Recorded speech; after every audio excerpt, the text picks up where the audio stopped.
जानने के आज क्या है ये। तो फ्रेंड्स देखिए, वैदिक एज ये कौन सा काल है? इसे हिंदी में वैदिक काल भी कहा जाता है, वैदिक युग भी कहा जाता है। ये वो काल है जिसमें वेदों की रचना हुई थी।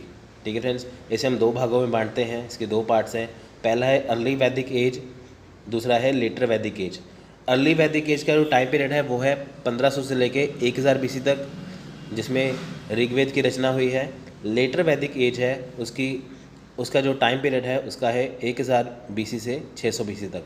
तो ये BC वाला जो है मैंने आपको बताया था अपने फर्स्ट वीडियो में। जिन्हों को BC के बारे में नहीं पता है वो वहाँ पे जाके देख सकते हैं। तो इस वीडियो में हम बात करेंगे अर्ली वैदिक एज की, नेक्स्ट वीडियो में बात करेंगे हम लेटर वैदिक एज की। तो फ्रेंड्स देखिए, ये जो आप एक बात दिमाग में रखिएगा, जो अर्ली वैदिक एज है वो टाइम पीरियड है जहाँ पे ऋग्वेद की रचना हुई थी। बाकी के जो 3 वेद हैं वो लेटर वैदिक एज में हुए थे। और सबसे बड़ी बात है कि जो लोहा था, जो आयरन था, उसकी खोज भी लेटर वैदिक में हुई थी। यानी कि अब तक हमने जो पढ़ा है एंशियंट हिस्ट्री के बारे में, प्रोटो हिस्ट्री के बारे में, जिसमें हमने पैलेलिथिक पढ़ा था और काफ़ी कुछ में पढ़ा था अर्ली वैदिक एज तक, उसमें कभी भी लोहे का आपको साक्ष्य नहीं मिलता, कहीं पे भी लोहे के बारे में आपको जानकारी नहीं मिलती, सबूत नहीं मिलता। तो लेटर वैदिक एज में लोहे का आएगा, जो हम नेक्स्ट वीडियो में करेंगे। तो इसको शुरू करते हैं अर्ली वैदिक एज को। We know about the Aryans in India from the various Vedic text, especially the Rigveda which is earliest specimen of the Indo European language and the chief source of information on the history of this period. अब देखिए, इसका हिंदी में क्या मतलब है, इसे क्या कहते हैं कि देखिए, हमें वैदिक ग्रंथों के बारे में, देखिए अगर हम विभिन्न वैदिक ग्रंथ पढ़ते हैं, अगर हम वैदिक जो ग्रंथ हैं जिसमें वेदों के बारे में जो कुछ लिखा हो, अगर उसमें हम पढ़ते हैं या हम ऋग्वेद को पढ़ते हैं, देखिए ऋग्वेद में सबसे पहले सबसे ज़्यादा किसके बारे में बताया गया है? सबसे ज़्यादा बताया गया है आर्यन्स के बारे में। फ्रेंड्स, जो आर्यन आए थे 2000 BC में। ठीक है, ऋग्वेद की रचना हुई थी 1500 से 1000 BC के बीच में। ठीक है, आपसे पूछ सकते हैं कि बताइए कि आर्यन्स कब आए थे? वो आए थे 2000 BC में।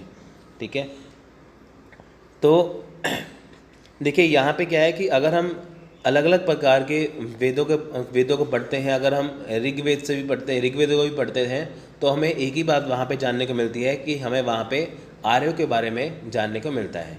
ठीक है, तो आर्य के बारे में जो जानने को मिलता है, तो ये क्या है? ये भारत यूरोपीय जो इंडो यूरोपियन लैंग्वेज है, जो भारतीय यूरोपीय भाषा है, उसका सबसे पहला एग्जाम्पल है, सबसे पहला सोर्स है जो हमें आर्यन्स के बारे में बताता है। तो इस टाइम पीरियड में देखिए, जो हमें इतिहास का जो मुख्य स्रोत है, जो इतिहास का जो मेन इन्फॉर्मेशन जो है, वो हमें किससे पता चलता है? वो हमें पता चलता है ऋग्वेद से। ठीक है, तो अगर आपको आर्यन्स के बारे में जानना है, अगर हमें आर्यन के बारे में पता है, तो हमें ख़ास तौर पर ऋग्वेद से ही पता चलता है। हालांकि देखिए, इसके बारे में विभिन्न जो अलग अलग प्रकार के जो राइटर हैं, जो हिस्टोरियंस हैं, उन्होंने अपने अलग अलग विचार दिए हैं। कुछ जो हिस्टोरियन नहीं थे, फिर भी उन्होंने अलग अलग प्रकार के अपने विचार दे डाले। तो देखते हैं कौन से हैं। Many historians have given various theories regarding the original place of Aryans. अब देखिए, यहाँ पे क्या बताया गया है कि विभिन्न प्रकार के अलग अलग तरह के जो हिस्टोरियंस हैं, उन्होंने आर्यन्स के बारे में अलग अलग तरह का बताया है कि वो कहाँ से आए थे।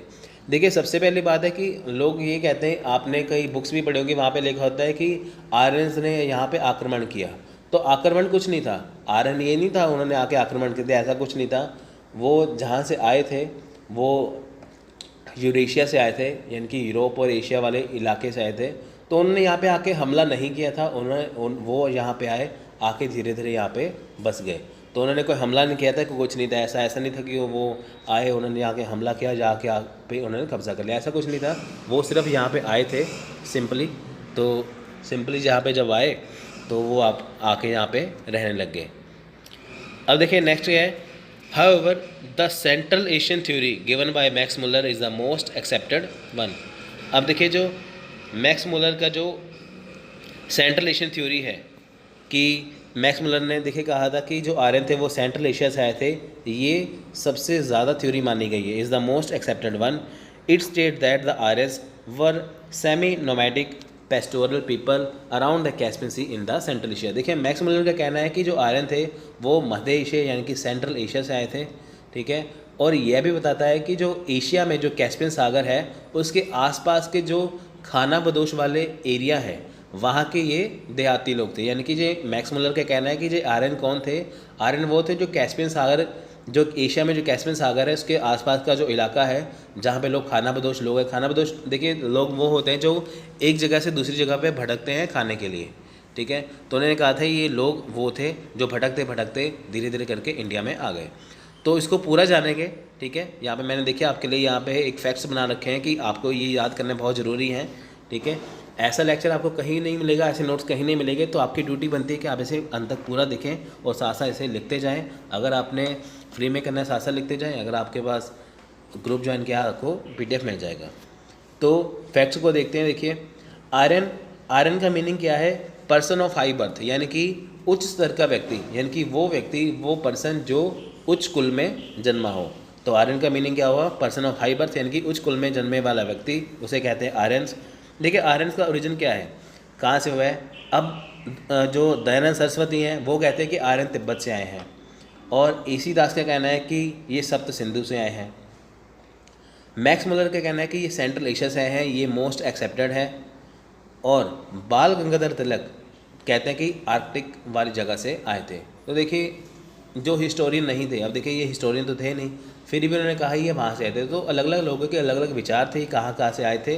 तो मोस्ट एक्सेप्टेड है मैक्स मुलर का सेंट्रल एशिया वाला, तो ये आए थे यूरेशिया से, ठीक है।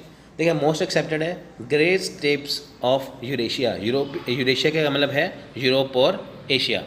अब देखिए यहाँ तक ये माना गया है कि ये ग्रेट स्टेप्स ऑफ, स्टेप्स क्या होते हैं कि जो बड़े बड़े घास के मैदान होते हैं उसे कहते हैं स्टेप्स। अब देखिए यूरोप, यानी कि यूरोप और एशिया के जो यूरेशिया वाला जो इलाका है वहाँ पे जो बड़े बड़े घास के मैदान थे, जो स्टेप्स है, वहाँ से जो आर्यन आए थे। अब देखिए बोगासकई क्या है, ये जगह है, ठीक है। Central Asia shows inscription of Indira Varun from 1400 BC। अब देखिए बोगासकई क्या है, बोगासकई एक जगह है सेंट्रल एशिया के अंदर जहाँ पे इंस्क्रिप्शन मिला है। अब देखिए ये क्यों माना गया है कि जो आर्यंस हैं वो कहाँ से आए थे। देखिए हमें कहते हैं ना कि मैक्स मुलर कहा है कि जो आर्यंस थे वो आए थे सेंट्रल एशिया से। अब ये कैसे माना गया है, आप देखिए जब यहाँ पे आर्यन आए थे इंडिया में, जब इंडिया में आर्यन आए थे तो यहाँ पे उनके जो देवी देवता है इंद्रा और वरुण, इसकी वो पूजा करते थे।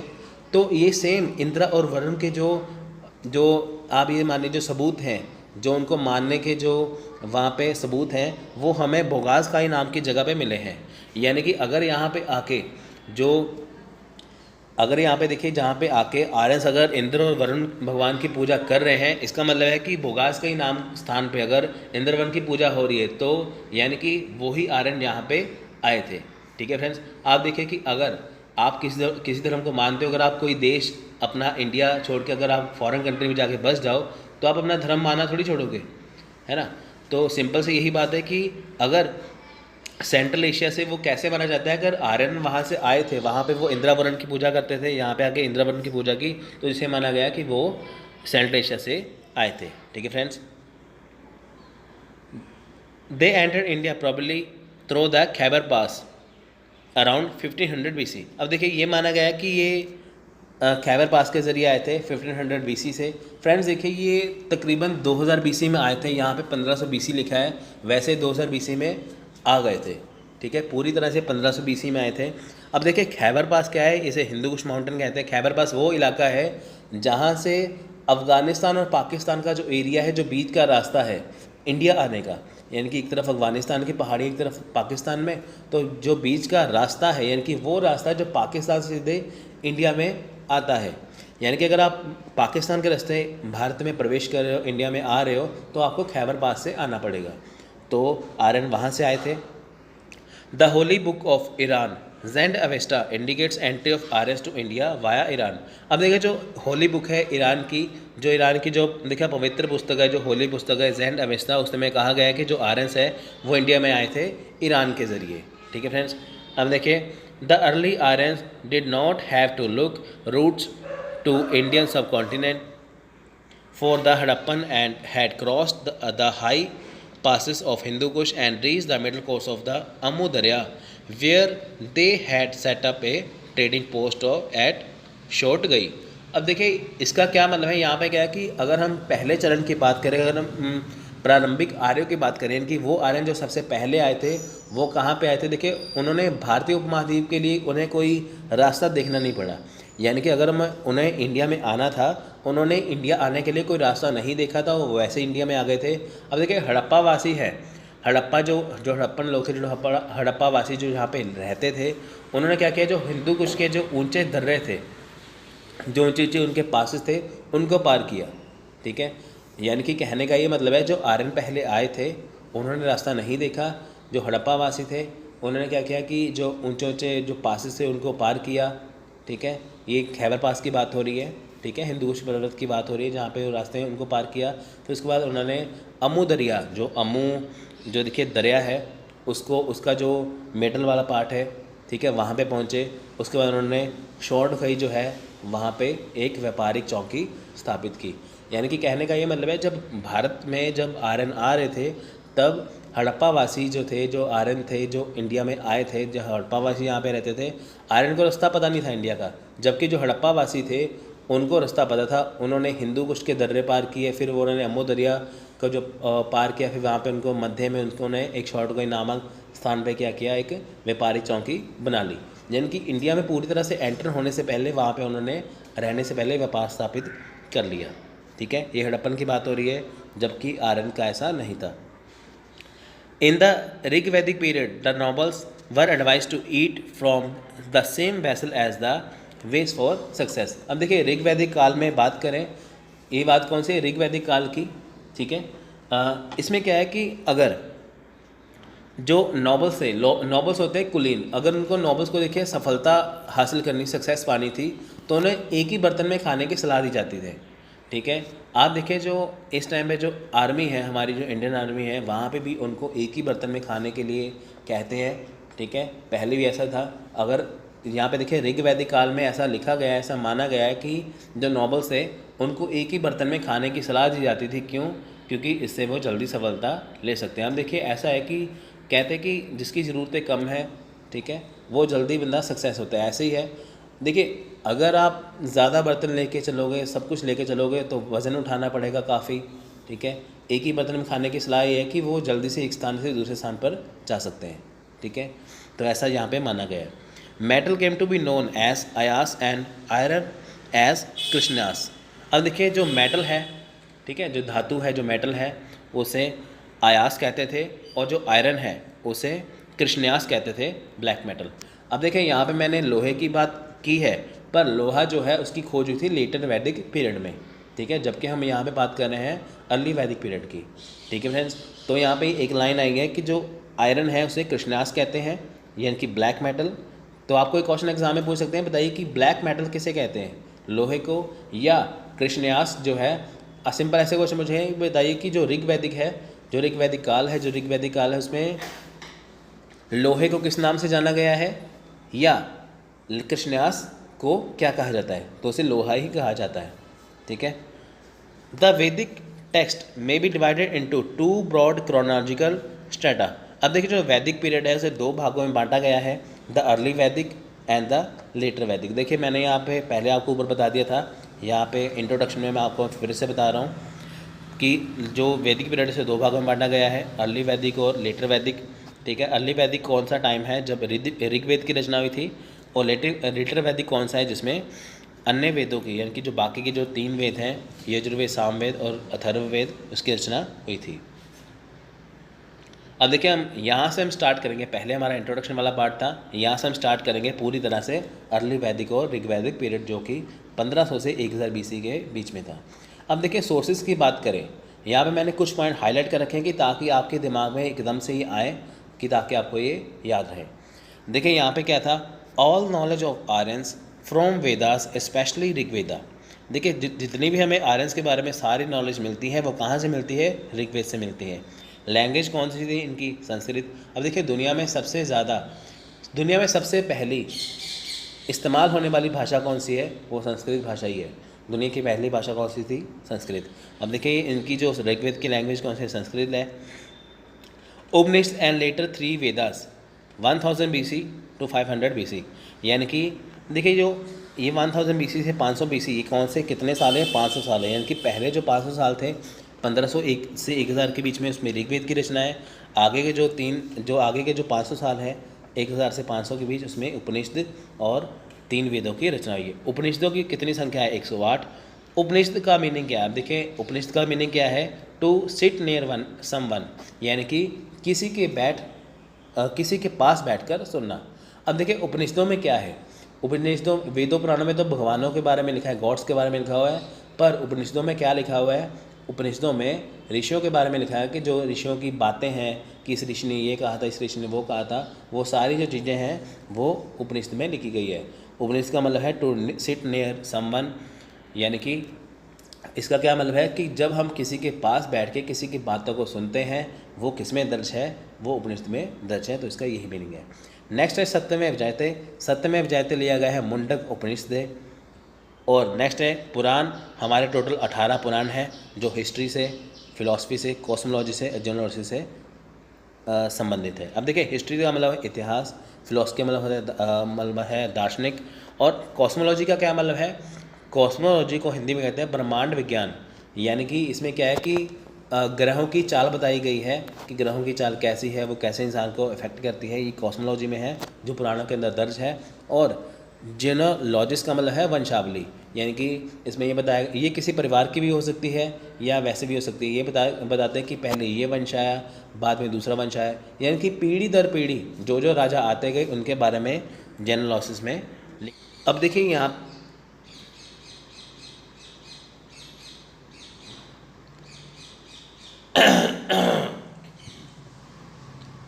अब देखिए यहाँ पे नीचे देखा है the Rigveda is a collection of prayers offer to Agni, Indra, Varun and other gods by various families of poet and sages. अब देखिए यहाँ पे क्या है कि ऋग्वेद में क्या है? ऋग्वेद में ऋषियों के परिवारों के द्वारा, ठीक है, यानी कि ऋग्वेद में क्या है? ऋषियों के जो परिवारों के द्वारा जो अग्नि, इंद्र, वरुण, ठीक है, और बाकी जो अन्य देवताओं के जो अन्य गॉड्स के नाम जो आए हैं, ठीक है, उसमें की जाने वाली प्रार्थनाएं हैं। यानी कि आप देखें कि अगर अग्नि, इंद्र, वरुण या अन्य बाकी जो देवी देवता हैं, जो बाकी जो गॉड्स हैं, जो भगवान हैं, जो देव हैं, उनको क्या क्या प्रार्थनाएं करनी है उसके बारे में लिखा गया है ऋग्वेद में। पर इसे लिखा किसने है? इसे लिखा है ऋग्वेद के कवियों ने और ऋग्वेद के ऋषियों के परिवार द्वारा, यानी कि ऋग्वेद के कवि और ऋषियों के परिवार द्वारा इसमें लिखा गया है कि किस भगवान को क्या प्रार्थना करनी है। ठीक है फ्रेंड्स, तो ऋग्वेद में ये लिखा गया। आपसे क्वेश्चन पूछ सकते हैं, बताइए कि ऋग्वेद में क्या मेंशन है। तो बहुत ज़्यादा इंपॉर्टेंट है, मैंने आपके लिए बहुत ज़्यादा इंपॉर्टेंट नोट्स बनाए हैं, तो आप इसको अच्छे से करिए, यूजीसी नेट आपका आराम से हो जाएगा। From Rigveda we know to about that there are 33 gods that time who were divided into 3 category। अब देखें यहाँ पे क्या है कि ऋग्वेद में से हमें पता चलता है कि उस ज़माने में या उस समय 33 यानी कि 33 देवता थे जिन्हें 3 भागों में बांटा गया था। हेवनली गॉड्स, एटमॉस्फेरिक गॉड और अर्थली गॉड, यानी कि हेवनली गॉड्स यानी कि स्वर्गीय देवता, एटमॉस्फेरिक गॉड यानी कि वायुमंडलीय देवता, और अर्थली गॉड होता है यानी कि सांसारिक देवता। अब देखिए वरुण, सूर्य, अदिति एंड सावित्री, ये कौन थे? ये हेवनली गॉड थे। इंद्र, रुद्र, मारुट्स एटसेट्रा, ये कौन थे? ये एटमॉस्फेरिक गॉड्स थे। ठीक है। अग्नि, सोम एंड पृथ्वी, ये कौन से? ये अर्थली गॉड थे यानी कि संसारिक। ठीक है फ्रेंड्स, आपसे एक क्वेश्चन पूछ सकते हैं। आप देखिए आपको मैथ्स दी कॉलम दे देंगे, बताइए कि इनमें से देखिए कि हेवनली गॉड कौन थे, एटमॉस्फेरिक कौन से थे, अर्थली कौन से थे। आपको ये याद होने चाहिए। ठीक है। देखिए नेक्स्ट है 4 rivers of Afghanistan are clearly describe in the Rigveda. These are Kubha, Krumu, Gomati, Gomal या सुवस्तु या स्वात। अब देखिए यहाँ पे क्या है कि ऋग्वेद में अफगानिस्तान की 4 नदियों का यहाँ पे स्पष्ट रूप से क्लियरली यहाँ से वर्णन है, इसे क्लियरली यहाँ पे डिस्क्राइब किया है। वो कौन सी नदियाँ हैं? कुभा, क्रुमु, गोमती और स्वस्तु।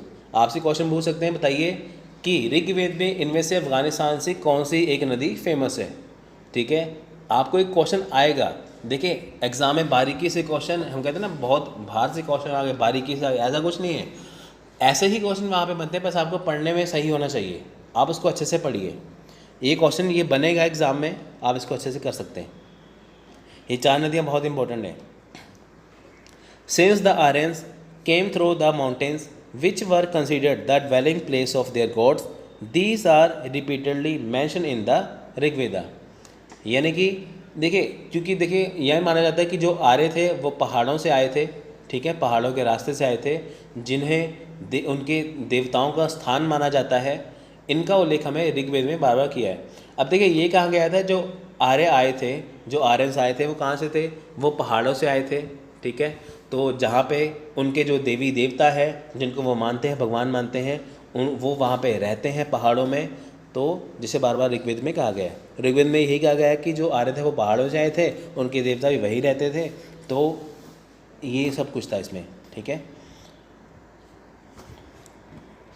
Meru a mountain beyond the Himalaya is a happy define abode in the Mahabharata and the Purana. अब देखिए महाभारत और पुराण में, ठीक है, मेरू नाम का जो माउंटेन है, जो हिमालय से थोड़ा सा परे है, ठीक है, तो उसे मेन माना गया कि जो मेरू नाम का जो पहाड़ था, तो जो महाभारत और पुराण में फेमस है। महाभारत और देखिए पुराण में मेरू नाम के पहाड़ों की जो बार बार बात की गई है। The Rigveda has many things in common with the Avesta which is older text in the Iranian language. अब देखिए ईरानी भाषा में जो एक टेक्स्ट है, जो एक रचना है ईरानी भाषा में, जिसका नाम है अवेस्ता, ऋग्वेद जो है काफ़ी मिलता जुलता है उससे।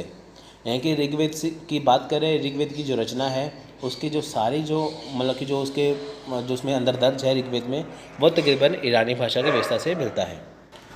तो ये भी क्वेश्चन देखिए बनता है कि बताइए कि ऋग्वेद जो है वो किस चीज़ से मैच होता है, या किस ग्रंथ से मैच होता है? वो अवेस्ता से मैच होता है, ठीक है। ऐसे क्वेश्चन बनते हैं। देखिए, the two text use the same names of several gods and even for social classes. अब देखिए यहाँ पे क्या है कि दो जो ग्रंथ हैं उसमें कई ईश्वर, यहाँ तक कि सामाजिक वर्गों के बारे में देखिए कहा गया है। यानी कि देखिए जो टू टेक्स्ट हैं, ठीक है, जो मेनली जो टू टेक्स्ट है, यानी कि जो एक ऋग्वेद है, अवेस्ता है, उसमें क्या है, अलग अलग भगवानों के बारे में बताया गया है और अलग अलग सोशल क्लासेस यानी कि सामाजिक वर्गों के बारे में बताया गया है, ठीक है। The history of the later Vedic period is based only the वैदिक text which were compiled after the age of Rigveda. देखिए अगर हम जैसे हम इसके बाद अर्ली वैदिक के बाद जब हम ऋग्वेद के बारे में पढ़ेंगे, ऋग्वेद में मेनली किसके बारे में बात की गई है? मेनली वहाँ पे वेदों के बारे ही बात की गई है जो ऋग्वेद के बाद में आए थे। यानी कि ऋग्वेद के बाद जो वेद आए थे, जो यजुर्वेद, सामवेद, अथर्ववेद थे, लेटर वैदिक पीरियड में उसी के बारे में बात की गई थी। यहाँ पे नाम भी इसके देखिए आ चुके हैं, सामवेद, यजुर्वेद, अथर्ववेद एंड द ब्राह्मण्स के बारे में भी हमें ऋग्वेद में पता चलता है। उसके बाद अरंक्यास, उपनिषद एंड सूत्रास, ठीक है, इन सब के बारे में हम किस में पढ़ेंगे? ठीक है, ऋग्वेद में। द कलेक्शन ऑफ वैदिक हाइम्स और मंत्रास वर नोन एज संहितास। अब देखिए जो वैदिक हाइम्स हैं, यानी कि जो वेदों में जो वैदिक जो भजन है, जो मंत्र है, उन्हें क्या कहते हैं? उन्हें संहिता कहते हैं या संहिता कहते हैं, हिंदी में संहिता, ठीक है।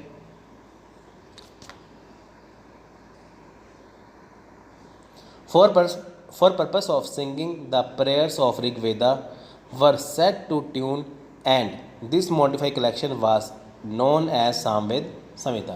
अब देखिए जो गायक है, जो गायन जो गाने जो सिंगिंग है, जो गायन है, ठीक है, उनको जब गाया जाता था, ठीक है, यानी कि जो सिंगिंग करने का जो पर्पस था, जो गाने का जो पर्पस था, जो लक्ष्य था, ठीक है, वो हमें मेनली देखिए किस पे मिलता है? वो हमें ऋग्वेद से मिलता है। ऋग्वेद में देखिए बताया गया है कि जो प्रेयर्स कैसे करनी है, ठीक है, इस सब के बारे में बताया गया है। अब देखिए ऋग्वेद में प्रेयर्स के बारे में बताया गया है, बाकी के जो वेद थे उसमें म्यूज़िक वगैरह ये बताया गया था। तो उस जो ऋग्वेद में जो प्रार्थना थी उसको कैसे म्यूज़िक में लाया जाए, तो ये सब जो था इसमें बताया गया, ठीक है फ्रेंड्स। अब देखिए the Yajurveda contain only one hymns but also the rituals which have to accompany their recitation. अब देखिए यजुर्वेद में क्या है, उसमें केवल भजन नहीं है, यानी कि ये बात नहीं कि उसमें भजन नहीं है, उसमें क्या है कि बल्कि उसमें देखिए उसमें कई रिचुअल्स हैं, अनुष्ठान है, रिवाज हैं, ठीक है, जिनमें किसी भजन को शामिल करना है। अब देखिए ऋग्वेद में सिर्फ भजन बताए गए हैं, यजुर्वेद में भजन तो है ही है, साथ में क्या है वहाँ पे रिवाज वगैरह है कि कौन से रिवाज में क्या क्या चीज़ गाई जाती है, क्या क्या सब कुछ में बताया गया है। The Atharvaveda is completely different from the other 3 Vedas. अब देखिए जो अथर्ववेद है, ठीक है, जो अथर्ववेद है वो तीनों वेदों से अलग है। देखिए ऐसा माना जाता है, देखिए कई किताबों में लिखा हुआ है कि अथर्ववेद की रचना जो ऋषि अथर्व ने की थी, पर एक्चुअल में अथर्ववेद की रचना जो है वो भगवान शिव ने की थी, इनकी लॉर्ड शिवा ने इसकी रचना की थी अथर्ववेद में। पहले 3 वेद थे, जब अथर्ववेद आया तब सभी देवी देवताओं में खलबली मच गई कि ये शिवजी ने, भगवान शिव ने लिख दिया अथर्ववेद, जो कि इसके बारे में कुछ जानते हैं उन्होंने कैसे लिख दिया, ठीक है। तो इसे बाद में इसकी रचना ये सबसे बाद में ये अथर्ववेद आया। तो क्वेश्चन पूछ सकते हैं, बताइए कि सबसे बाद में आने वाला वेद कौन सा है, तो वह है Atharvaveda. It contain charms and spell to ward off evils and diseases. अब देखिए अथर्ववेद में क्या है, अथर्ववेद में जो चार्म्स है, जो स्पेल्स हैं, यानी कि जो इसमें जो बुराइयां हैं और बीमारियां हैं उसको दूर करने के लिए जो मंत्र है, ठीक है, बुराइयों को दूर करने के लिए, बीमारियों को दूर करने के लिए जो मंत्र है वो किस में है, वो है अथर्ववेद में, ठीक है। उसके बाद देखिए it contents throw light on the belief and the practice of non. देखिए नेक्स्ट है कि इट कंटेंस चार्म्स, और ये तो हो गया। नेक्स्ट है कि it contents throw light on beliefs and practice of non Aryans. अब देखिए कि जो ये इसकी जो इसका कंटेंट है, यानी कि जो इसका अथर्ववेद का जो कंटेंट है, जिसकी जो सामग्री है, वो जो नॉन आर्यंस है, यानी कि जो गैर आर्य है, ठीक है, उसकी मान्यताओं और प्रथाओं पर प्रकाश डालती हैं। यानी कि जो नॉन आर्यंस थे उनकी जो मान्यताएं थी, जो वो प्रैक्टिस करते थे, उसके ऊपर ये यानी कि लाइट पुट करते हैं, प्रकाश डालते हैं, ठीक है। उसके बाद Atharvaveda is the most valuable of the Vedas after the Rigveda for the history and sociology. यानी कि जो हमारे जो 4 वेद हैं उसमें सबसे ऊपर है ऋग्वेद। ऋग्वेद के बाद अगर किसी वेद की बात की जाए तो मोस्ट वैल्यूएबल वेद कौन सा है, अथर्ववेद सबसे इम्पॉर्टेंट है, ठीक है। ऑल द वैदिक literature is together called the Shruti and they include apart from the 4 Vedas, the Brahman, the Arankyas, the Upanishad। अब देखिए इसमें क्या है कि जो सभी जो वैदिक साहित्य हैं, यानी कि जो सभी वैदिक लिटरेचर हैं, अगर उसको एक साथ रखा जाए, यानी कि जितने भी सारे जो वैदिक लिटरेचर हैं, तो उन सभी को क्या कहते हैं, उन सभी को श्रुति कहते हैं। यानी कि श्रुति का क्या मतलब है, जितने भी वैदिक लिटरेचर है, वैदिक साहित्य हैं, सबको एक साथ रखना, एक साथ क्या कहते हैं उसे, श्रुति, ठीक है। इसमें क्या है, इसमें 4 वेद हैं, ब्राह्मण है, अरण्यक है, उपनिषद है, इसे शामिल किया गया है। द ब्राह्मण R series of text that follow वैदिक संहितास। अब देखिए जो ब्राह्मण है, ठीक है, यानी कि जो ब्राह्मण है, देखिए जो ब्राह्मण जिसको फॉलो करते हैं उसे वैदिक संहिता कहते हैं। यानी कि जो ब्राह्मण ग्रंथ है, जो ब्राह्मणों का जो ग्रंथ है, उसकी अगर हम सीरीज़ की बात करें उसे वैदिक संहिता कहते हैं। These are ritual text. ये कौन से टेक्स्ट हैं जिसे ब्राह्मण फॉलो करते हैं, ये अनुष्ठान ग्रंथ हैं, ये रिचुअल टेक्स्ट हैं जिसमें उनके रिवाज वगैरह लिखे गए हैं कि कौन से समय में क्या क्या करना है, कौन से टाइम पे क्या क्या चीज़ करनी है। Brahmanas attach to Rigveda are Aitareya Kaushitaki. अब देखिए जो ब्राह्मण है, यानी कि जो ब्राह्मण है वो ऋग्वेद से जुड़े, देखिए ऋग्वेद से जुड़े ब्राह्मण कौन से हैं, अटरिया है और कौशिकी है, ठीक है फ्रेंड्स। यानी कि आपको ये देखिए क्वेश्चन पूछ सकते हैं यहाँ पे कि ऋग्वेद से जो बताइए कि इनमें से कौन सा ब्राह्मण जो ऋग्वेद से जुड़े हैं। ऋग्वेद से जुड़े जो ब्राह्मण हैं वो अटरिया है, कौशिकी हैं, ठीक है फ्रेंड्स। इसे किसने कंपोज किया था, इसे हॉट्री पुजारी, जो इनकी हॉट्री जो प्रीस्ट है उसने कंपोज किया था इसे, ठीक है फ्रेंड्स। यानी कि हॉट्री जो पुजारी थे या जो हॉट्री जो ऋषि थे, उन्होंने जो था इसे कंपोज किया था, ठीक है, जो ऋग्वेद के जो अटरिया और कौशिकी जो है जो, ठीक है फ्रेंड्स, जो ब्राह्मण है उनके बारे में। ब्राह्मण्स अटैच टू सामवेदा और जैमिनी, तंड्या मशा, पंचायव्स, छंदोग्या, ठीक है, ये सारी जो चीज़ें हैं। इसे किसने कंपोज किया था? इसे किया था उदाकृति ने, ठीक है, या उदगति ने, ठीक है, उदगत्री ने इसे कंपोज किया था। अब देखिए जो ऋग्वेद में, जो मैंने जैसे पीछे बताया था, ऋग्वेद में जो ब्राह्मण है जिसमें अटरिया कौशिकी की बात है, इसे कंपोज किया था हॉटरी ने।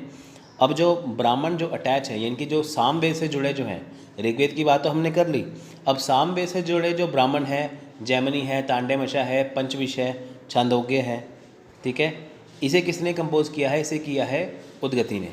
यजुर्वेद से जो ब्राह्मण जुड़े हैं, ठीक है, इसे वो कौन से ब्राह्मण हैं? देखिए यजुर्वेद के जो ब्राह्मण अटैच हैं, ठीक है, वो है सतपथा जो ब्राह्मण है, उसे किसे कंपोज किया है?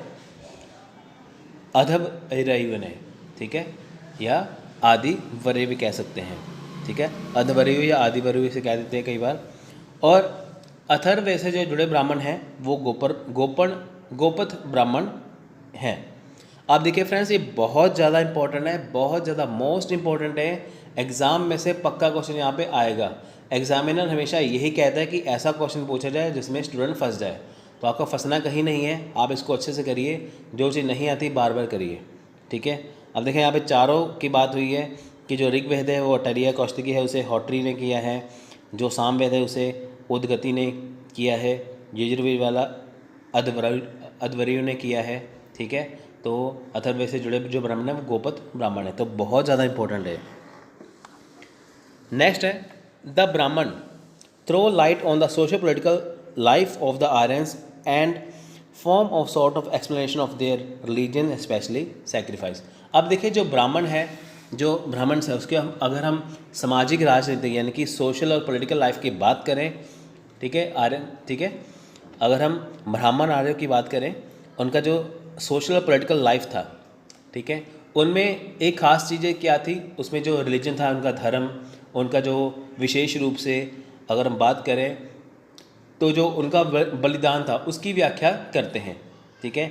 यानी कि जो ब्राह्मण आर्य थे उसके अगर हम उनकी लाइफ की बात करें, उनके सोशल पॉलिटिकल लाइफ की बात करें कि वो कैसे जीते थे, वहाँ पे उनके धर्म के बारे में, उनके सैक्रिफाइसेस के बारे में ज़्यादातर हमें मिलता है कि वो क्या क्या करते थे, कैसे कैसे, ठीक है, वो कौन सा बलिदान करते थे, ऐसे करके। तो इनकी ब्राह्मणवाद यहाँ से तकरीबन माना जाता है शुरू हुआ था। दे आल्सो कंटेन रिचुअलिस्टिक फॉर्मूले for the respective Vedas and it's priest. अब देखिए वे भी जो वेद है, जो उनके जो पुजारी थे, प्रीस्ट थे, ठीक है, उनके लिए जो रिचुअल्स यानी कि जो अनुष्ठान है, सूत्र होते थे, यानी कि वो जो रीति रिवाज अपनाते थे, वो जो उनके रिचुअल हैं वो जो अपनाते थे, वो वेदों के अनुसार जो उसमें लिखा था उसमें वो मनाते थे। The Aranyakas are forest book that are treatise on mysticism and philosophy and are concluding portion of Brahmanas. अब देखिए जो यहाँ पे देखिए बात हो रही है यहाँ पे कि जो ये देखिए जो अरंक्यास है, ठीक है, यानी कि जो अरंक्या है, उनकी जो वन पुस्तकें हैं, उनकी जो फॉरेस्ट बुक्स हैं, वो एक देखिए रहस्यवाद और दर्शन पर संधियाँ हैं, यानी कि रहस्यवाद है, उनका जो मिस्टिसिज्म होता है ना कि रहस्यवाद, पता नहीं उसमें क्या सच था क्या झूठ था, मिस्टिसिज्म कहते हैं कि जो सच भी हो सकता है झूठ भी हो सकता है, वो, और फिलॉसफी के ऊपर बेस था। अब देखिए यहाँ पे अरंक्या की बात हो रही है, जो अरंक्यास हैं उनकी बात हो रही है, उनकी जो फॉरेस्ट बुक्स हैं, जो उनकी वन पुस्तकें हैं, फॉरेस्ट बुक्स हैं, वहाँ पे देखिए वहाँ पे मिस्टिसिज्म की बात हो रही है, वहाँ पे फिलॉसफी की बात हो रही है, ये इनका मिक्सचर था यहाँ पे, ठीक है। तो इनके यही हिस्से जो हैं वो ब्राह्मणवाद में भी मिलते हैं, इनकी ब्राह्मण्स में भी मिलते हैं, इनकी जो ब्राह्मण के जो हिस्से हैं फिलॉसफी वगैरह के, वो अरंक्यास के ही कुछ हिस्से हैं, ठीक है। यानी कि अगर हम अरंक्यास की सूत्रों की बात करें, अरंक्यास की बुक्स की बात करें, तो वो भी एक हिस्सा है ब्राह्मण्स का। They explain the metaphysics and symbolics of sacrifice. अब देखिए यहाँ पे उन्होंने क्या किया, यहाँ पे उन्होंने मेटाफिजिक्स जिन्हें हिंदी में तत्व मीमांसा कहते हैं, और जो वो सेक्रीफाइस करते थे उनके लिए जो सिंबल थे उनकी इसमें व्याख्या की गई है, यानी कि सेक्रीफाइस के सिंबल क्या हैं, ये वगैरह सब कुछ इसमें अरंक्या इसमें जो है दिया गया है, ठीक है। दे ले emphasis not on sacrifice but on meditation. अब देखिए वे बलिदान पर नहीं बल्कि ध्यान पर जोर देते थे, ठीक है। अब देखिए यहाँ पे जैसे देखिए कि अगर हम ब्राह्मणवाद की बात करें, आर्यन की बात करें, वहाँ पे उनके बलिदान के बारे में, सेक्रीफाइसेस के बारे में बताया गया है, जबकि यहाँ पे क्या बताया गया, यहाँ पे सेक्रीफाइसेस के बारे में इतना नहीं ध्यान दिया गया, यहाँ पे मेडिटेशन के ऊपर ज़्यादा ध्यान दिया गया, ठीक है। अब देखिए they are in fact oppose to sacrifice and many of the ritualistic practice. अब देखिए जो उनका जो तनाव था, यानी कि जो उनका मेन फोकस था, ठीक है, वो किसके ऊपर था। यहाँ पे देखिए इन्होंने ये बात कही गई है कि वो सेक्रीफाइस के जो सेक्रीफाइस था वो उसके अगेंस्ट थे, ठीक है, वो उसके अगेंस्ट थे, इसलिए वो रिचुअल प्रैक्टिस करते थे। उन्होंने देखिए काफ़ी रिचुअल प्रैक्टिस की हैं। यहाँ पे अगर बात करें तो उन्होंने काफ़ी जो है रिचुअलिस्टिक प्रैक्टिस की हैं, पर वो सेक्रीफाइस नहीं करते थे, ठीक है। वो किसके ऊपर ज़्यादा ध्यान देते थे, they stress is on moral value, वे नैतिक जो कर्म कांड है उसके ऊपर ज़्यादा ध्यान देते थे, ठीक है फ्रेंड्स। अब देखिए यहाँ पे क्या है, जैसे कि हम देखते हैं कि ब्राह्मणवाद में क्या है कि वो बलिदान देते थे, बलि देते थे, ऐसा कुछ नहीं था यहाँ पे। तो बलि के वो बिल्कुल अपोज थे, वो ज़्यादातर मॉरल वैल्यू के ऊपर ध्यान देते थे। They form A bridge between the way of work and the way of knowledge. अब देखिए यहाँ पे उन्होंने एक ब्रिज बना रखा था किसके बीच में, यानी कि एक मध्यस्थ, यानी कि एक ब्रिज था किसके बीच में, वे ऑफ वर्क उनके काम करने के तरीके में और उनकी नॉलेज के ज्ञान के तरीके में, यानी कि जो उनकी सोच थी उसमें और उनका जो काम करने का तरीका था उसमें क्या था, एक ब्रिज था, एक उसमें उन्होंने एक ब्रिज बना के वो चले थे, यानी कि उनका ये काम उन्होंने बांटा हुआ था कि ये जो काम है ये ऐसे करना है, ठीक है। अब देखिए जो वे ऑफ वर्क है वो कर्म मार्ग उसे कहते हैं, ठीक है, ये कौन मानते थे, ये मानते थे इसे ब्राह्मण। अब जो वे ऑफ नॉलेज है इसे ज्ञान मार्ग कहते हैं, इसे लिया गया है उपनिषद से, ठीक है। यानी कि जो वे ऑफ वर्क है वो ब्राह्मण से और जो वे ऑफ नॉलेज है वो उपनिषदों में लिखा हुआ है, ठीक है फ्रेंड्स, ठीक है फ्रेंड्स। यहाँ पे ये बात हुई है। यहाँ पे सम इम्पोर्टेंट अरंक्यास आर अटरिया। अब देखिए जैसे हमने ऊपर पढ़ा है कि ब्राह्मण जो थे वो सेक्रीफाइस वगैरह करते थे, अरंक्यास जो थे वो सेक्रीफाइस नहीं करते थे, ठीक है, वो उसके अपोज थे। क्वेश्चन आ सकता है कि बताइए कि इसके अपोजिट कौन थे। अरंक्यास यानी कि अरंक जो थे वो बलिदान के यानी कि सेक्रीफाइस के अपोजिट थे, ठीक है, जबकि ब्राह्मण उसके अगेंस्ट नहीं थे। तो ये थोड़ा सा डिफरेंस है। Some important अरंक्यास are Atariya अरंक्या, Kaushiki अरंक्या and तटरिया अरंक्या। अब देखिए जो इम्पोर्टेंट अरंक्या हैं वो अटरिया हैं, कौशिकी हैं और तटरिया हैं, ठीक है। The Upanishad contain philosophical speculation, they are generally called Vedanta which mean the end of the Vedas. अब देखिए उपनिषदों में देखिए बहुत सारी दार्शनिक अटकलें हैं। उपनिषदों में क्या है, बहुत सारे फिलोसफिकल स्पेकुलेशन है, यानी कि इसे दार्शनिक अटकलें कहते हैं। जैसे देखिए इन्हें आमतौर पे क्या कहा जाता है, इन्हें आमतौर पर वेदों का अंत कहा जाता है। अब देखिए वेद जब आए थे, पहले वेद आया ऋग्वेद, फिर उसके बाद में 3 वेद और आए, फिर साथ में उपनिषद आए। टोटल 108 उपनिषद हैं, ठीक है। अब देखिए उपनिषदों को वेदों का अंत कहा जाता है। पहले क्या होता था कि लोग वैदिक जो वेदों के अनुसार चलते थे, जब बाद में उपनिषद आने लग गए तो लोग वेदों की जगह पे उपनिषदों को मानने लग गए, ठीक है, यानी कि वेदों को छोड़कर फिर उन्होंने उपनिषदों को मानने लग गए, तो इसलिए इसे वेदों का अंत कहा जाता है। One reason is that they came at the end of Vedic period और they are were thought at the end of Vedic instruction. अब देखिए एक कारण ये भी माना जाता है यहाँ की कि ये जो उपनिषद आए थे वो वैदिक काल में अंत में आए थे, बिल्कुल, ठीक है। जब चारों वेद लिखे जा चुके थे तब उसके बाद आए थे उपनिषद, वैदिक काल बिल्कुल अंत में आए थे, तथा या भी वैदिक शिक्षा में यानी कि जो वैदिक जो स्टडी है, ठीक है, उसके जो अंत में पढ़ाए गए थे। यानी कि सिंपल सी बात करें कि उपनिषदों के फेमस होने का कारण क्या था, लोग वेदों के ऊपर ट्रस्ट क्यों करने लगे थे, क्योंकि वो वेदों के बिल्कुल एंड में आए थे, ठीक है, और वेद जब होते थे उसके बाद उपनिषदों को पढ़ाया जाता था, इसलिए वेदों की जो उसका जो मॉरल वैल्यू है जो उसकी वो ज़्यादा बढ़ गई।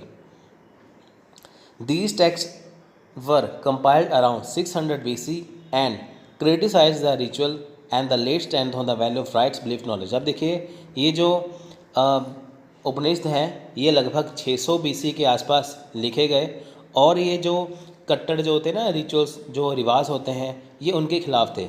ये किसके ऊपर ज़्यादा ध्यान देते थे? ये ज़्यादा ध्यान देते थे विश्वासों पर।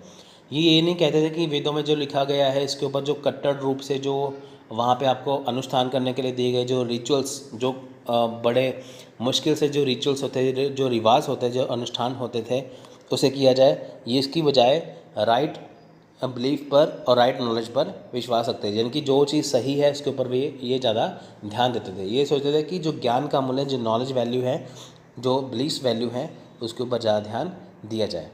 ठीक है, इसके फेमस होने का ये कारण था।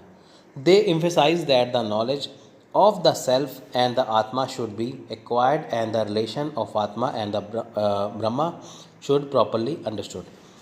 अब देखिए यहाँ पे एक बात पर ज़्यादा जोर दिया गया है, यानी कि उपनिषदों में एक बात पर ज़्यादा जोर दिया गया है कि जो आत्मा है, यानी कि जो इंसान की जो आत्मा है, और जो ब्रह्मा है जिन्होंने हमारी जो पूरी दुनिया की रचना की है वो, ठीक है, उसके संबंधों को आपस में बिल्कुल ठीक से समझाया गया है।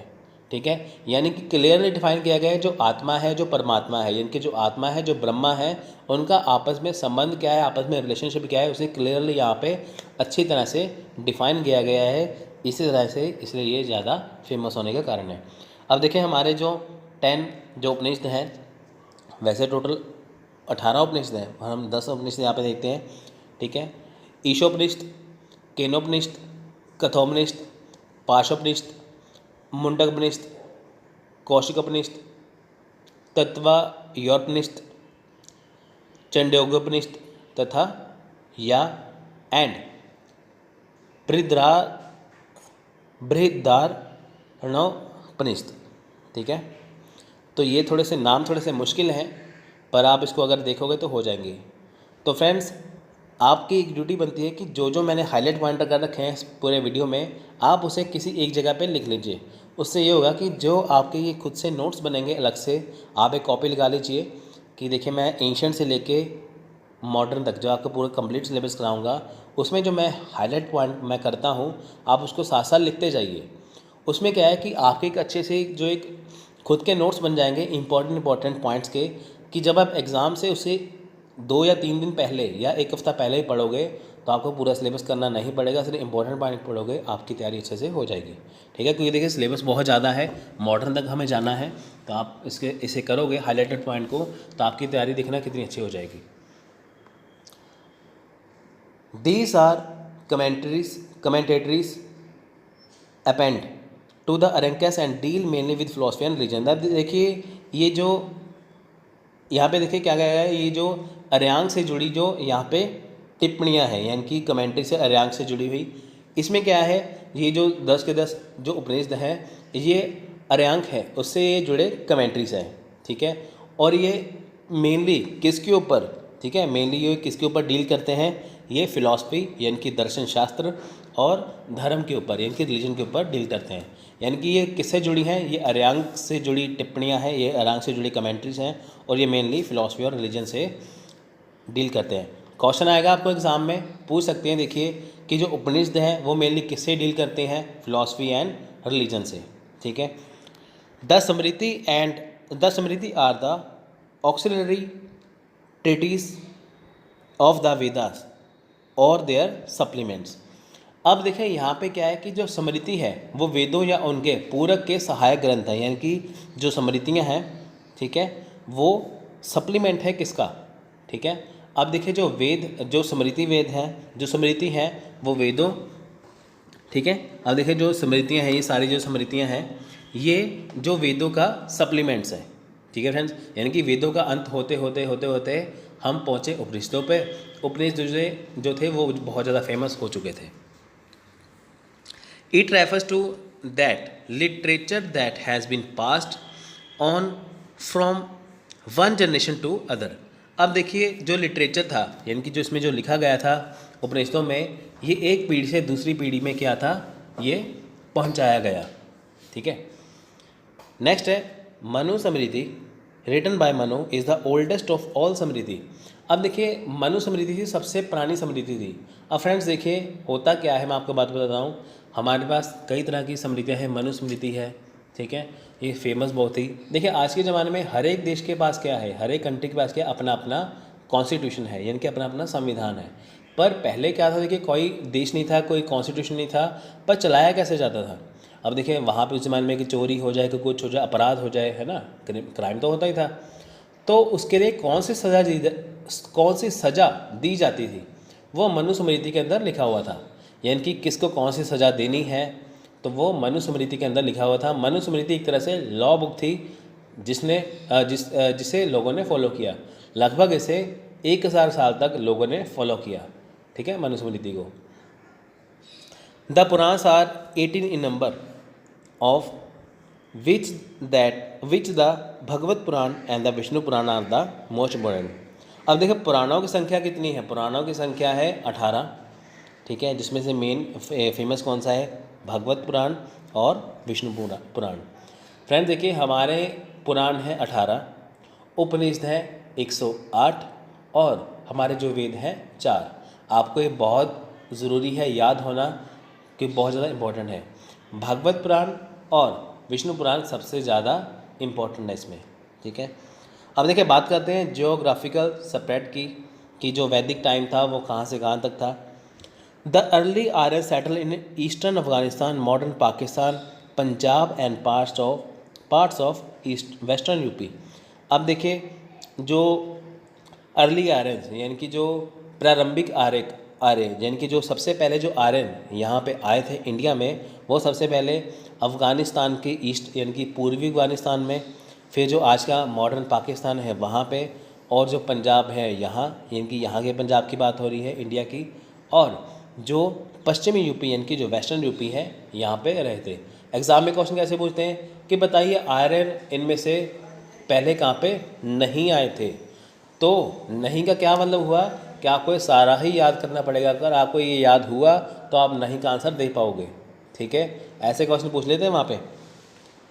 कई बार होता है कि क्वेश्चन पूछ लेते हैं, आंसर जो 4 होते हैं, चारों के 4 ऑप्शन सही लगते हैं, पर ढूंढना मुश्किल होता है। पर आप इसको अच्छे तरह से करोगे आपका हो जाएगा, ठीक है। The whole region in which the Aryans first settle in India is called the land of 7 rivers और सप्त सिंधु। अब देखिए ये मेनली जो है ये पूरा जो टेरिटरी, ये पूरा जो रीजन था, जो क्षेत्र था जिसमें जो आर्यन पहली बार आकर बसे थे, वो 7 नदियाँ या सप्त सिंधु कहा जाता था। तो इन शॉर्ट बात करें कि जो आर्यन थे वो पहले सप्त सिंधु वाले इलाके में रहते थे, ठीक है, सप्त सिंधु वाले इलाके में रहते थे। देखिए सप्त सिंधु में कौन सी नदियाँ हैं, यानी कि सप्त सिंधु में 7 नदियाँ कौन सी। देखिए जो हमारी पंजाब की 5 नदियाँ हैं, सतलुज, रावी, ब्यास, चिनाब, झेलम, ये 5। और 2 नदियाँ कौन सी है, 2 नदियाँ यहाँ पे है सिंधु यानी कि इंडस और सरस्वती, ठीक है। सतलुज, रावी, ब्यास, चिनाब, झेलम, इंडस और सरस्वती, ठीक है फ्रेंड्स। अब देखिए जो सिंधु नदी है वो इंडस नदी मेन नदी थी, जहाँ पे इंडस वैली सिविलाइजेशन थी वो मेन नदी थी। 5 जो सहायक नदियाँ थी, सतलुज, रावी, ब्यास, चिनाब, झेलम और सरस्वती, ये इसकी सहायक नदियाँ थी। सरस्वती आज नहीं है, ठीक है, सरस्वती नदी आज नहीं है। तो आप ये लिख लीजिए एक बार कि सप्त सिंधु में कौन सी नदियाँ हैं, सतलुज, रावी, ब्यास, चिनाब, झेलम, सिंधु और सरस्वती। सिंधु नदी की ये बाकी 6 की 6 जो नदियाँ थी वो इसकी ट्रिब्यूटरी थी, यानी कि इसकी सहायक नदियाँ थी, ठीक है friends.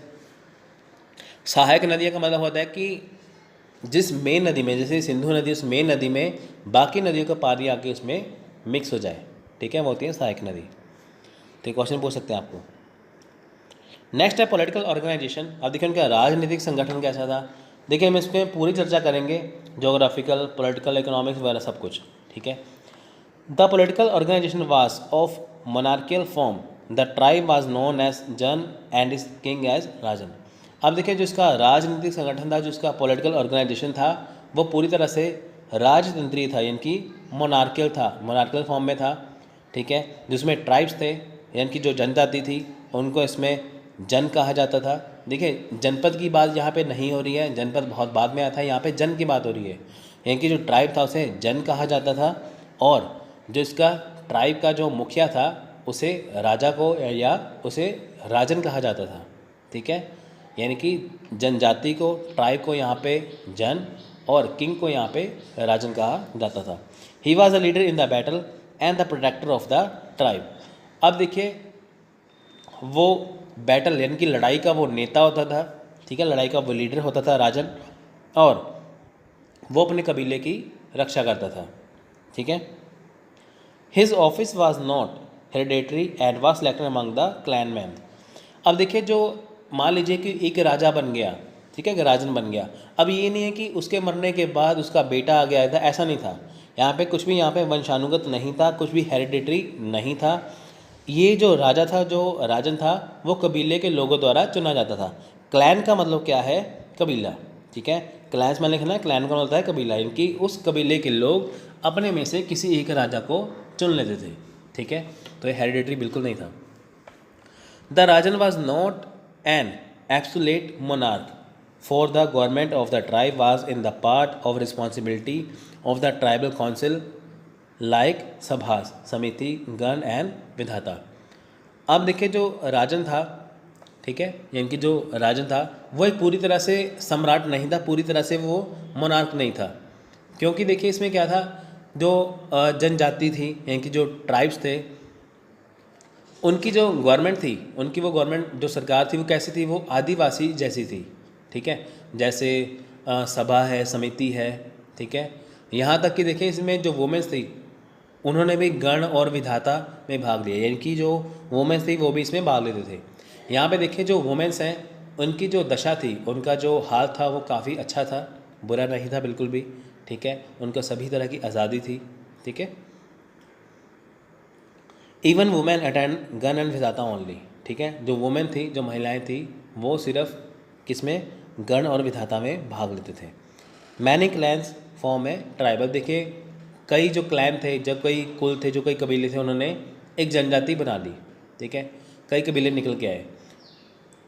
The basic social unit was the कुल और फैमिली एंड द कुल was head of the family. अब देखिए जो कुल था, जो परिवार था, कुल था, ठीक है, या कुलपा था, उसका जो कुलपा था वो मेन हेड होता था, यानी कि जो कुल था, जो फैमिली था, जो कुलपा था, वो उसका मेन हेड होता था। The king was assisted by number of officers of which Purohit was the most important. देखिए जो किंग था उसे कई जो ऑफिसर थे उसे असिस्ट करते हैं, जैसा आजकल होता ही है कि प्रधानमंत्री को जो मिनिस्टर हैं वो असिस्ट करते हैं। पहले भी ऐसा था कि जो कई ऑफिसर थे, कई लोग थे जो उसे असिस्ट करते थे। तो सबसे मेन इसमें क्या है? पुरोहित, ठीक है। पुरोहित सबसे इसमें इम्पोर्टेंट थे। Next important functionary was the सेनानी, इवन थो देयर वाज नो रेगुलर और स्टैंडिंग आर्मी। देखिए यहाँ पे स्टैंडिंग आर्मी नहीं थी, रेगुलर आर्मी नहीं थी। देखिए स्टैंडिंग आर्मी का क्या मतलब है? स्टैंडिंग आर्मी का मतलब है कि राजा के पास ऐसी आर्मी जो हमेशा के लिए उसकी फौज उसके के लिए तैयार हो। जैसे मान लीजिए कहे कि इसके ऊपर हमला कर दो तो तुरंत जो है वो स्टैंडिंग आर्मी। जैसे आजकल हर एक देश के पास क्या है? स्टैंडिंग आर्मी है। स्टैंडिंग आर्मी का मतलब है रिजर्व फोर्स, यानी कि सिर्फ वो फौज का ही काम करेंगे। तो ऐसा कुछ नहीं था वहाँ पे, ठीक है। उनका मेन लीडर कौन था? सेनानी। The military techniques of the Aryans was much advance. देखिए उसकी जो मिलिट्री टेक्निक थी बहुत एडवांस थी। The Aryan succeed everywhere because they possessed chariot driven by horse. अब देखिए आर्यंस की सफलता, जो आर्यंस थे उनके सक्सेस पाने का जो कारण क्या था? कारण ये था आर्यंस का, उन्होंने रथ बनाए होते थे, चैरिट बनाए होते थे, जो जिनके आगे घोड़े लगे होते थे, ठीक है, जिनसे उन्होंने सक्सेस जल्दी पा ली। अब देखिए घोड़े के पीछे रथ है जिसकी वजह से उन्होंने जल्दी सफलता पा ली, वह लड़ाई जल्दी से जीत जाते थे। There was no regular revenue system and the king was maintained by voluntary tribal of his subject and booty won in battle. अब देखिए यहाँ पे क्या है कि यहाँ पे कोई रेवेन्यू सिस्टम नहीं था, ठीक है, कोई यहाँ पे नियमित देखिए रेवेन्यू सिस्टम नहीं था। और जो राज्य था यानी कि जो किंगडम था, ठीक है, वो अपने सब्जेक्ट से, जो उनके सब्जेक्ट है कि क्या क्या इसमें होना चाहिए, क्या नहीं होना चाहिए, ठीक है, वो उसे अपनी मर्ज़ी से वहाँ पे रखते थे, ठीक है। जो देखिए उन्होंने लड़ाई के दौरान जो जीता था उसमें जो लूट थी, जो उसमें उन्हें जीत लिया, तो ये सारी जो चीज़ें हैं, ठीक है, ये वो अपनी मर्जी से करते थे, ऐसा नहीं था कि वहाँ पे कुछ फिक्स चीज़ें थी, ऐसा होना चाहिए, ऐसा कुछ नहीं था, ठीक है। उनकी सोशल लाइफ की बात करें देखें तो क्या था, the term varna was used of colour, the Aryans being fair and Dasas dark, family was the basic unit, society was the patriarchal in nature. अब देखिए यहाँ पे क्या था, यहाँ पे वर्ण शब्द का इस्तेमाल हुआ है। वर्ण का मतलब है कि जहाँ पे वर्ण सिस्टम आ जाए वहाँ पे क्या है कि रंगों की प्रणाली आती है, ठीक है, यानी कि रंग के आधार पर जो काम बांटा जाता था उसे कहते हैं वर्ण सिस्टम। अब देखिए जो आर्यंस थे उनका जो रंग था वो फेयर था, यानी कि साफ था, गोरा था, ठीक है। अब देखिए जो आर्यंस यहाँ पे आए थे ना उनका रंग साफ था, तो यहाँ पे जब पहले लोग रहते थे आर्यन से पहले, उन्होंने उनको अपने ग्रंथ में दास या दस्यु कह के बुलाया, ठीक है। अब देखिए उनका जो आर्यंस का रंग था वो गोरा था, दास का रंग काला था, दास या दसस या दस्यु। दस्यु देखिए दास या दस्यु, ऋग्वेद में ये शब्द आया है दास या दस्यु। ये किन्हें कहा जाता है, ये कहा जाता है जो यहाँ पे पहले लोग रहते थे आर्यन से पहले, जब आर्यन आए उन्होंने यहाँ पे इन्हें दस्यु कहा, ठीक है। उसके बाद देखिए family was the basic unit of society as a patriarchal in nature. देखिए जो परिवार था वो समाज की मूल इकाई था। देखिए जो फैमिली था वो बेस था सोसाइटी का, होता ही है ना। तो पेट्रियार्चल इन नेचर, देखिए पेट्रियार्चल क्या मतलब है, पितृसत्तात्मक, ठीक है, और पितृसत्तात्मक था, यानी कि जो पेट्रियार्चल था यानी कि जिसका पहले फादर होता था, तो वैसे ही यानी कि यहाँ पे पेट्रियार्चल इन नेचर था, यानी कि इसमें पुरुष की या पितृ की या फादर की यहाँ पे ज़्यादा चलती थी, यानी कि आदमी और औरत को एक समान शक्ति, एक समान पावर्स थी, पर ये जो समाज था ये ज़्यादातर पेट्रियार्चल यानी कि पितृ था, इनकी यहाँ पे पुरुषों की ज़्यादा चलती थी।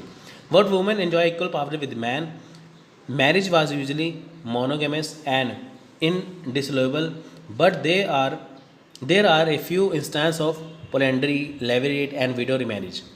अब देखें यहाँ पे क्या था कि जो औरतें थी उनको भी आदमियों के समान क्या था, शक्ति प्राप्त थी, पावर्स थी, ठीक है। वे आमतौर पे क्या था कि जो वो मोनोगमस थी, यानी कि वो एकांगी थी, अविवेकी थे, ठीक है। अब देखिए उनको यहाँ पे ऐसा नहीं है कि उनकी दशा ख़राब थी, यहाँ पे औरतों की दशा बहुत अच्छी थी, ठीक है। विडो रिमैरिज भी थी, ठीक है, कई कुछ यहाँ पे था, ठीक है। यहाँ पे बाल विवाह बिल्कुल नहीं था, ठीक है।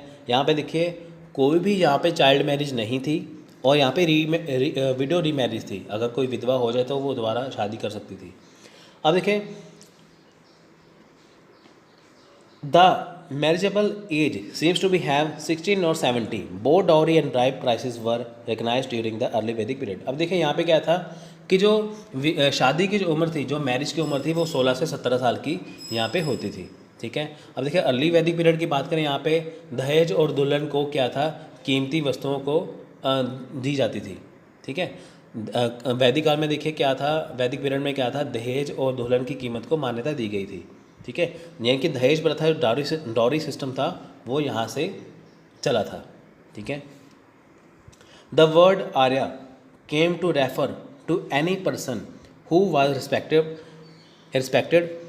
Aryans were fond of soma sura for food and dresses. अब देखिए जो आर्य शब्द है वो एक ऐसे व्यक्ति के लिए, एक ऐसे पर्सन के लिए इस्तेमाल किया जाता था जिसका सम्मान किया गया था। यानी कि जैसे मैंने आपको सिंपल पहले बताया था ना कि आर्यन क्या मतलब है कि पर्सन ऑफ हाई बर्थ, यानी कि उच्च कुल में जन्मा व्यक्ति, ठीक है, उसे कहते थे आर्यन। उसके बाद देखिए क्या था कि जो आर्यन थे वो किसके शौकीन थे ज़्यादा, वो सोम के, सुरा के, भोजन के, फूड के, ठीक है, या ड्रेसेस के शौकीन थे। सोम रस क्या है, देखिए जो हिमालय के जो फुट हिल्स है, जो हिमालय की पहाड़ियाँ हैं, वहाँ पे जो सोम वृक्ष है उसके पत्तों से जो एक सोम निकलता था, एक रस निकलता था जिसे नशा हो जाता था, जिसे सोमरस कहते हैं।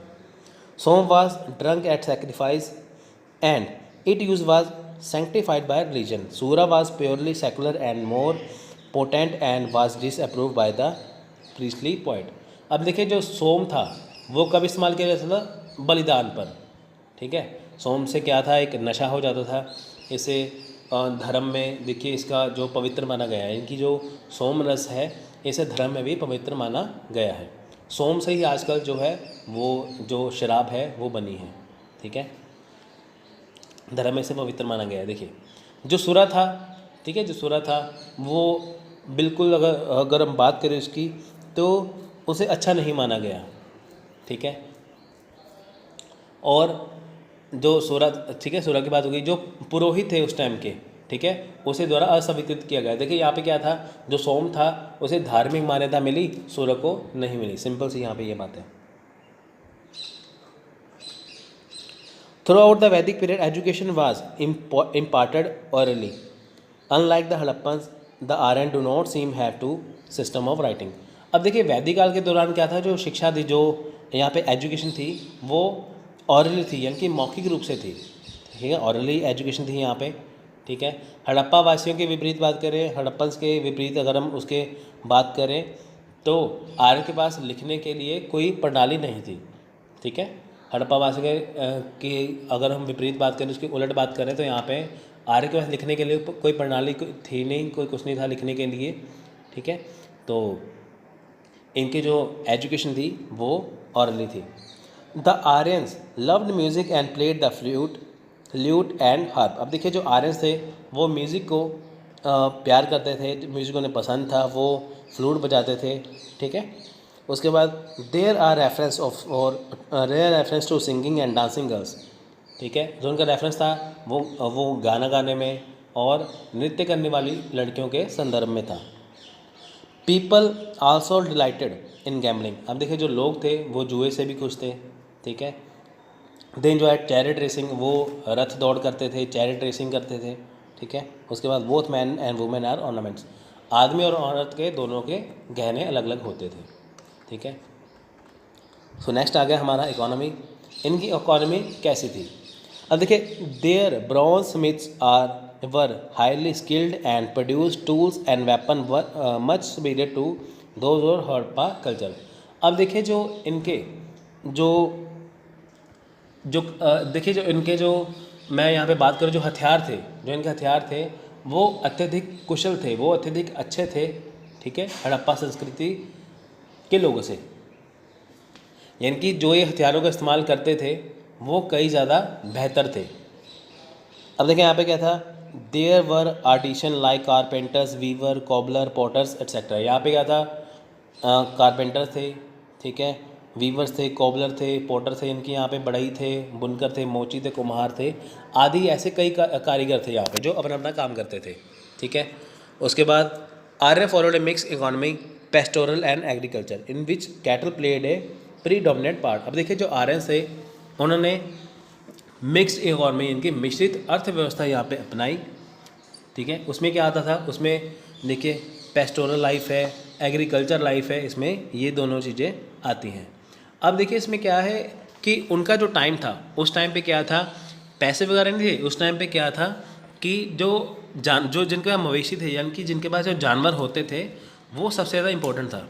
यानी कि यहाँ पे पेस्टोरल और एग्रीकल्चर लाइफ थी, जिनके पास ज़्यादा जानवर होते थे वो सबसे ज़्यादा अमीर व्यक्ति गिना जाता था। अब देखिए कोई व्यक्ति अमीर है, कोई पर्सन अमीर है, मान लीजिए किसी के पास 100 गाय हैं, ये 100 तरह के जानवर हैं, तो वो सबसे ज़्यादा अमीर माना जाता था। जिसके पास एक भी नहीं है तो वो सबसे ज़्यादा गरीब माना जाता था। तो पैसे का यहाँ पे कुछ नहीं था, जिसके पास ज़्यादा जानवर थे वो सबसे ज़्यादा अमीर माना जाता था। Most of their Wars were fought of cow. अब देखिए लड़ाई किसके लिए होती थी, गायों के लिए, ठीक है। Cattle were in fact of a sort of currency and values were record in the heads of cattle. अब देखिए होता क्या था यहाँ पे, देखिए जो उनका जो ज़्यादातर समय जो ज़्यादातर जो उनके युद्ध थे, ज़्यादातर उनकी जो वॉर थी, ठीक है, वो गाय के लिए लड़ी जाती थी, ठीक है। अब देखिए जो जानवर थे वो रियलिटी में अगर बात करें तो वो एक प्रकार की करेंसी थी, ठीक है। करेंसी उस समय थी नहीं, जो जानवर थे, जो मवेशी थे, जो कैटल थे, उस टाइम की वो एक तरह की करेंसी थी, ठीक है। जो उनके जो हेड थे मवेशियों के, जो इनकी जो मवेशियों के जो सर थे, ठीक है, उन्हें माना जाता था। अब देखिए होता क्या था कि यहाँ पर सिंपल सी आपको यहाँ पे सिंपली भाषा में बता दूँ, जिनके पास क्या थी, ज़्यादा गाय थी, जैसे यहाँ को बताया कि जैसे 100 गाय थी, जो 100 गाय थी तो वो सबसे ज़्यादा इंपॉर्टेंट थी। अब जो इंसान का जीवन था वो 100 गायों के बराबर था। जितनी 100 गायें इंपॉर्टेंट थी उस टाइम पे, उतनी ही कीमत एक इंसान की जान की थी, ठीक है। लेकिन उस समय में क्या था, उस समय में इसे पवित्र नहीं माना गया था, ठीक है। तो देखिए उस टाइम पे जो घोड़ा था, the horse was almost as important as the cow. देखिए घोड़े की उतनी ही वैल्यू थी जितनी उस टाइम पे गाय की वैल्यू थी। Standard unit of exchange was cow, at the same time coins were also there god. अब देखिए यहाँ पे क्या था कि जो देखिए जो यहाँ पे यूनिट था, जो एक्सचेंज था, वो किससे किया जाता था? अगर किसी ने कोई चीज़ लेनी है तो किससे करते थे? वो गायों की अदला बदली से करते थे, ठीक है। उसी समय पर देखिए सिक्के भी थे, ठीक है, सिक्के भी थे उस टाइम पे। जैसे जैसे यहाँ पे देखिए निष्का हो गया, ठीक है, और सोने के सिक्के हो गए, निष्का हो गए, कृणाल हो गया, ऐसे वगैरह ये चीज़ें थी, ठीक है। सिक्के थे उस टाइम पे, पर ऐसे थे। ज़्यादातर वैसे गायों के ऊपर ध्यान दिया जाता था। अब देखिए Gavyuti was used as a measure of distance and Godhuli as a measure of time. अब देखिए जो गव्यूती है वो टाइम को मापने के लिए जो गव्यूती है वो देखिए यूज़ की जाती थी मेज़र ऑफ डिस्टेंस, यानी कि जो गव्यूती है वो दूरी यानी कि जो डिस्टेंस था उसे मापने के लिए, उसे मेज़र करने के लिए गव्यूती को किया जाता था, ठीक है। उसके बाद जो गधूली था वो समय यानी कि टाइम को मापने के लिए होता था। क्वेश्चन आ सकता है गधूली और गव्यूती क्या है, ठीक है। गव्यूती क्या है? मेज़र करना डिस्टेंस को, और गधूली क्या है? टाइम को। ये बहुत ज़्यादा इंपॉर्टेंट है फ्रेंड्स, आप इसे फैक्ट में लिख लीजिए। Reference to money lending first occurs in Shatapatha Brahmana which describe a use as कुछ दिन। अब देखिए यहाँ पे क्या था, यहाँ पे देखिए यहाँ पे बात क्या है, यहाँ पे ये बात है कि जो यहाँ पे देखिए सिक्के का इस्तेमाल होता था, यहाँ पे जो सिक्कों का इस्तेमाल हो गया, यहाँ पे जो गोदली का इस्तेमाल हो गया, गव्यूती का इस्तेमाल हो गया, इसमें क्या था, इसमें एक सूदखोर को, यानी कि इसमें क्या था कि इसमें जो देखिए कि जो पैसे जो देते थे यानी कि जो उधार वगैरह देते थे उसे क्या कहा गया? उसे वहाँ पे कुसीदीन कहा गया, ठीक है। Lived in fortified mud settlement. अब देखिए यहाँ पे क्या था, जो लोग थे वो कौन सी मिट्टी में वो रहते थे? कहाँ पे? मड सेटलमेंट में, यानी कि जो मिट्टी थी, जो मड थी, ठीक है। मड सेटलमेंट यानी कि यहाँ पे जो गढ़वाली मिट्टी के बस्ते में रहते थे, यानी कि देखिए जहाँ पे होता था ऐसे कहते थे कि मिट्टी की चिनाई जैसे होती थी उनके घरों में। देखिए उस टाइम में सीमेंट तो था नहीं, लोग मिट्टी के घरों में रहते थे। Physicians were then called Bhishaks. The staple crop was yava which meant barley. अब देखिए उस टाइम पे जो चिकित्सक थे यानी कि उस टाइम पे जो फिजिशियन थे उन्हें भिषकस कहा जाता था, और जो मुख्य रूप से जो फसल थी या मेनली जो फसल थी जो वो यव थी, यव का मतलब है बार्ले या चौ। धर्म था वो कैसा था? देखिए the Aryans personified the natural forces and looked upon them as living beings. अब देखिए यहाँ पे जो आर्यन थे उन्होंने देखिए जो प्रकृति थी उसकी शक्तियों का पालन किया, इनकी नेचुरलिस्टिक जो पावर थी, नेचुरल जो पावर थी उसकी शक्तियों का पालन किया, ठीक है। उसके बाद देखिए उन्होंने उसे जीवित प्राणी के रूप में देखा, यानी कि जो वो नेचर को इस तरह से मानते थे जैसे कोई जिंदा व्यक्ति हो। The most important divinity was Indra who played the role of warlord. अब देखिए सबसे ज़्यादा जो इसमें महत्वपूर्ण भूमिका यानी कि सबसे ज़्यादा इंपॉर्टेंट रोल जो किसका था वो था इंद्र का, ठीक है। जिन्हें सरदारों यानी कि देखिए जिन्हें क्या कहते थे, जिन्हें सबसे ज़्यादा मानते थे। अब देखिए इंद्र को यहाँ पे पुरंदर कह के बताया गया है। इंद्र कौन से देवता थे? इंद्र थे तूफान के देवता, गड़गड़ाहट के देवता, ठीक है, थंडर स्टॉर्म के देवता थे। अब देखिए पुरंदर यहाँ पे नाम है ना, पुरंदर, ये पुरंदर जो है वो इंद्र का नाम था। क्वेश्चन आ सकता है बताइए कि पुराणों में या अगर हम बात करें आर्यन के टाइम की, वेदों के टाइम की, उपनिषदों के टाइम पे उसमें जो इंद्र है उसे किस नाम से जाना गया है? उसे पुरंदर के नाम से जाना गया है।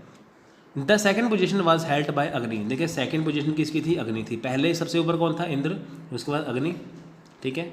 उसके बाद देखिए he is considered an intermediary between gods and man.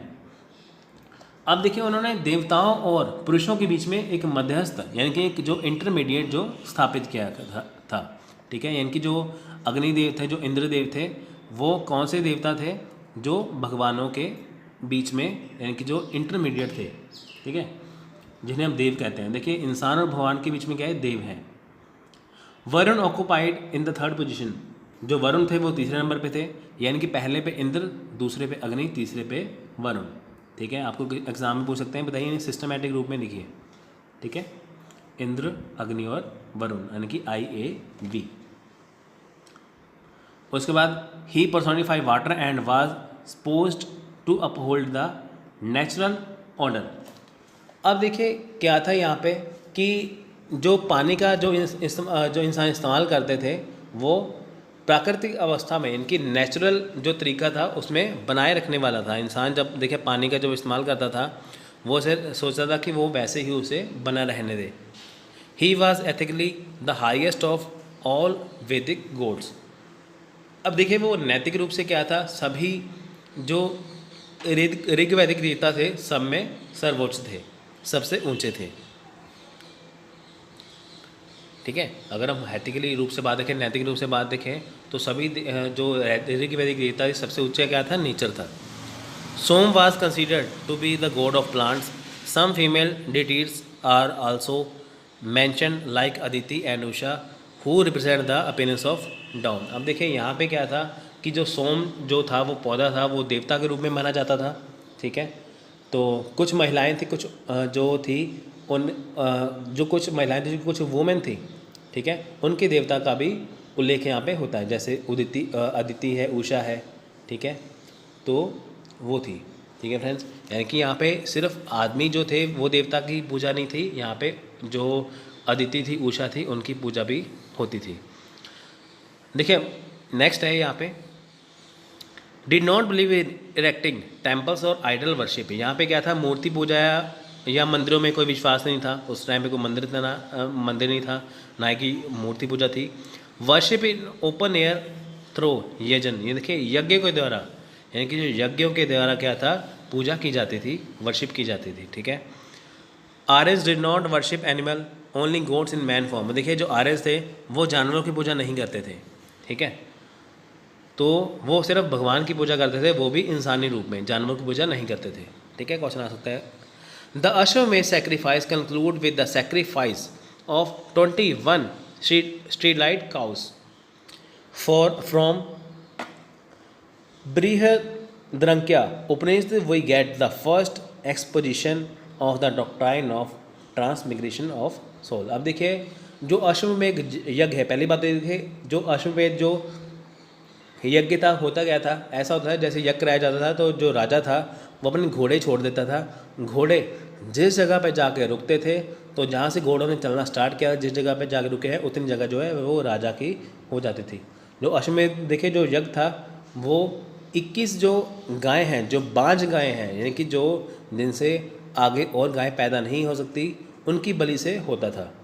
यानी कि जो अश्वमेध यज्ञ है अगर वो ख़त्म करना हो तो 21 जो गाय की बलि दी जाती है, वो गाय कौन थी, बांझ गायें थी, इनकी वो स्टिल काउस थी।